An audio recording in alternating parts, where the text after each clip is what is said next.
Evening guys, how are we? Been a while, eh? It's been a while. Welcome back. If anybody doesn't know who I am, I'm Mark from Treasure Hunting Scotland. Welcome along to this dig. And we are digging an old tip. We've got a nice capped layer there, so I've got some fresh going back, so I'm going to have to wipe all this area out. And while I'm going down, I've got a nice blue Woodward's Chemist bottle, Nottingham. Beauty. And a teapot. Very rare to get them whole, like, but yeah, I'll take it. And lovely little teapot and a beautiful Woodward's Chemist bottle, blue. It's going to start us off. It's been a while. I've suffered from long COVID, so I've been digging, but I haven't been recording anything because I've just not been well enough to keep up and edit videos. I've got a lot of footage backlogged. And I'm going to get on with this dig tonight, and I'll catch you guys in the first hit. There we go, another couple of bits out the back seam.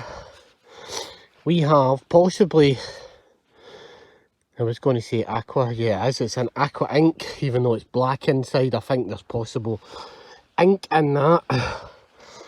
Kirk and Tyrrell, of course, loads of them in here. It's the Macintosh's tip, so are the McIntyre. Giant McIntyre's Kirk and Turlock, where I found the seltzer. Good old Kirky. Beautiful little McIntyre's Kirk and Turlock. Well, I just dug this out. That's a braw little whiskey, I think. Oh, it's blank. Oh wait, it's got some print on it. Garnos.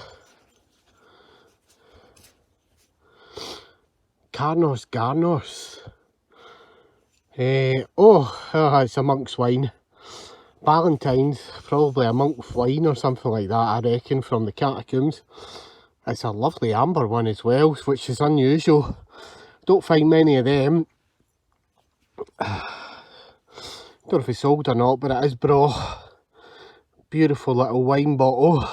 Well, here we go, look at that little poisons bottle, look at that, not to be taken blue. I just popped out the back wall. It's very dry in that seam back there. Little 1 ounce poison bottle blue. It's quite a dry seam back there, believe it or not. But yeah, beautiful poisons, you can start to see it coming in under the clay. Couple of feet yet, about 2 or 3 feet, and we should be on the bottom. It's not a very deep bit in here. Believe it or not, it's quite dry in there at bits, and then yeah, I'm starting to see wet bits. So I think this bit here's obviously all the sticking of tree roots have soaked up all the water. But yeah, it's got a big belter of a bottle. It's a Barry, of course. It's a G&P Barry for Dundee. I think they made them in Dundee and in Glasgow. But check that out. If that's not a cracker, I don't know what it is, eh? G&P Barry. Looks like it's blue, which probably means it's had something in it, like ink maybe. Somebody stored ink or something in it. I'll see if I can get it out, but yeah, I'll not risk dyeing my sink in my bath. So it'll be one of those ones I'll need to clean it outside. I think it's possibly ink that's in it, or a dye maybe, because they were very good for using dyes and ink back then, and they would just use any bottle possible to make it. But yeah, I love the crest on that, it's beautiful. I did get a beautiful little chemist bottle, which is, I think it's a chemist. Oh, it's a hair specialist. Rudolph and Meyer Hair Specialist, Glasgow. Love it. I might put that in my collection actually, I quite like that bottle. I like my chemist, I thought that's what it was, but yeah. Love the design of it. Maybe stick that in the old collection. Well, there we go, we're getting close to the bottom, you can see that. It's getting wetter. You can see the ash getting wetter. Beautiful little plate from a doll set, and of course a creamy cream. The most common cream on this tip, Dunragit Preserved Cream Pot. That'll be going into the Etsy shops. I've got a few of these in my collection already.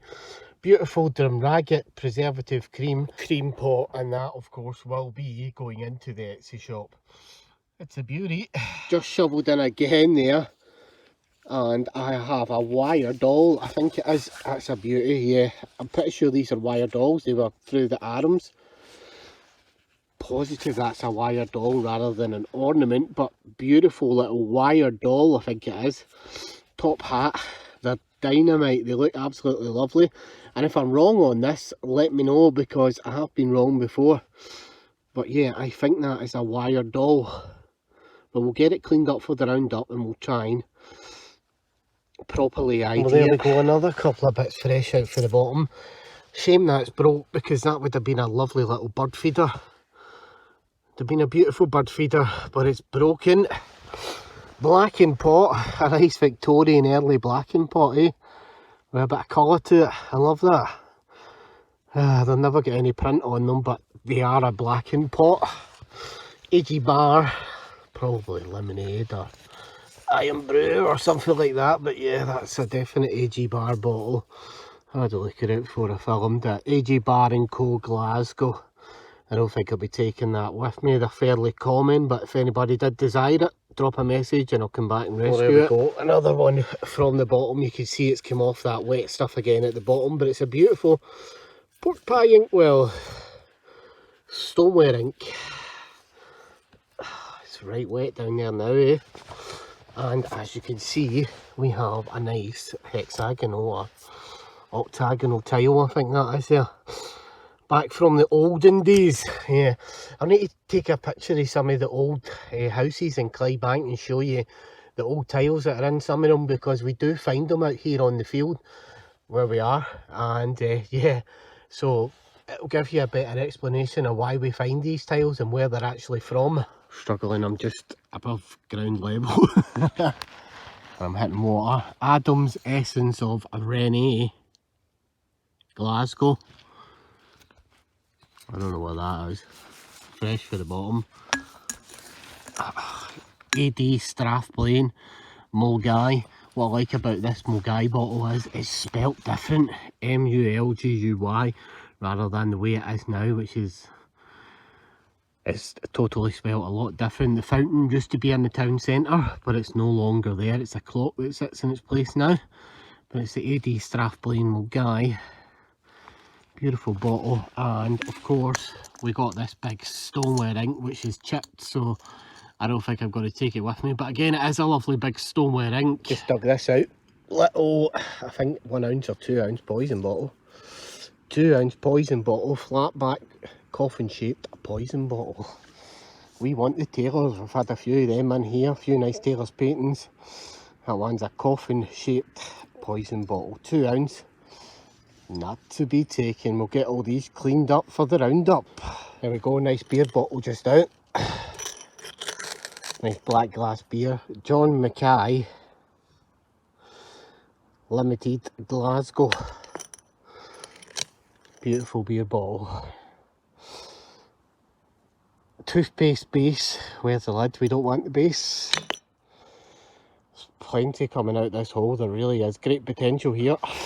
Been a hard 2 hour dig on this one.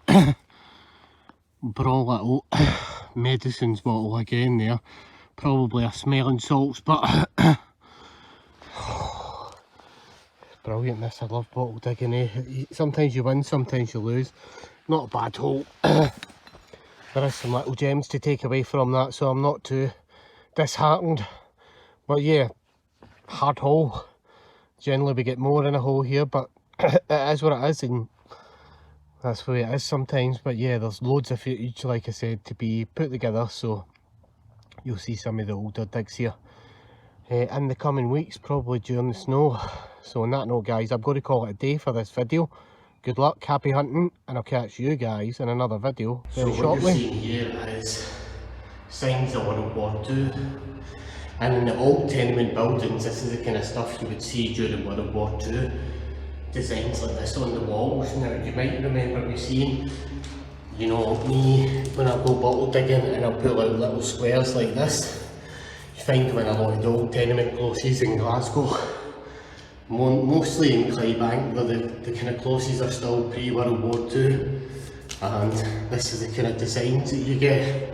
And I just thought it was fascinating, and I thought I would show you guys why we find a lot of these in the bottle dumps, because they came out of the old pre-World War II tenements after they were destroyed during They were basically destroyed during the Blitz at Clydebank. What are blacking pots? Blacking pots were traditionally used in the 19th century and contained blacking paste, which was used for the cleaning and polishing of boots, shoes, fireplaces and doorsteps. The pots were usually salt glaze fired. Warren's Blacking was a leading manufacturer of shoe black, shoe polish. In the 19th century, it was available as a liquid in bottles or as a paste in pots. The blacking was sold in every town and kingdom, as the advertisement boasts.